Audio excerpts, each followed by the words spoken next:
শেখ হাসিনাকে মৃত্যুদণ্ড দেওয়ার পর এবার আওয়ামী লীগকে নিষিদ্ধ ঘোষণা করেছে মোহাম্মদ ইউনূসের সরকার। অর্থাৎ বাংলাদেশে সাধারণ নির্বাচন হলেও সেখানে লড়াই করতে পারবে না আওয়ামী লীগ।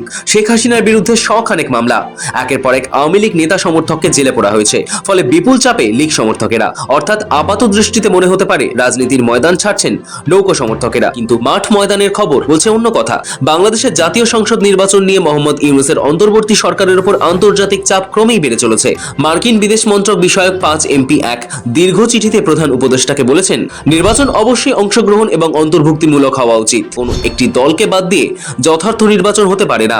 আওয়ামী লীগকে বাদ দিয়ে নির্বাচন করার সিদ্ধান্তের প্রতিবাদ জানিয়ে মঙ্গলবারই 4 ব্রিটিশ এমপি চিঠি পাঠান মোহাম্মদ ইউনূসকে। সেই চিঠিতে তারাও বলেছেন, নির্বাচন অন্তর্ভুক্তিমূলক করতে হবে। দলকে বাদ দিয়ে নির্বাচন করলে তা গণতন্ত্রের জন্য সুখকর নয় এবং আন্তর্জাতিকভাবেও স্বীকৃতি পাবে না। এদিকে মার্কিন হাউস ফরেন অ্যাফেয়ার্স কমিটির প্রতিনিধি গ্রেগরি ডব্লিউ মিক্স এবং দক্ষিণ ও মধ্য এশিয়া বিষয়ক সাব কমিটির চেয়ারম্যান ও র্যাঙ্কিং সদস্য বিল হুইজেঙ্গা ও সিডনি কাউমলেজার ডোভ বাংলাদেশি মঙ্গলবার বেশি রাতে সে দেশের অন্তর্বর্তী সরকারের প্রধান উপদেষ্টা ডক্টর মোহাম্মদ ইউনূসকে একটি চিঠি পাঠিয়েছেন। চিঠিতে ফেব্রুয়ারিতে নির্বাচনের আগে একটি রাজনৈতিক দলকে সম্পূর্ণভাবে নিষিদ্ধ করার বিষয়ে উদ্বেগ প্রকাশ করা হয়েছে। চিঠির সহ স্বাক্ষরকারীদের মধ্যে আরও রয়েছেন প্রতিনিধি জুলি জনসন এবং টম সোজি।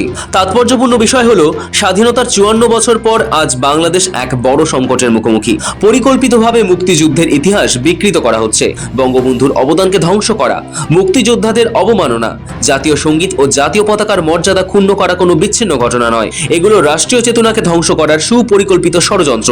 নিষিদ্ধ করা হয়েছে বঙ্গবন্ধু, মুক্তিযুদ্ধ ও অসাম্প্রদায়িক চেতনাকে। নিষিদ্ধ করা হয়েছে তার দল আওয়ামী লীগকে। ফলে বর্তমান প্রেক্ষাপটে দাঁড়িয়ে বঙ্গবন্ধু কন্যা শেখ হাসিনার দল আওয়ামী লীগকে নির্বাচন থেকে দূরে রাখতে চাওয়া মানেই দেশের বর্তমান গণতান্ত্রিক পরিস্থিতি নিয়ে তো প্রশ্ন ওঠেই। ব্যুরো রিপোর্ট, সময়, কলকাতা।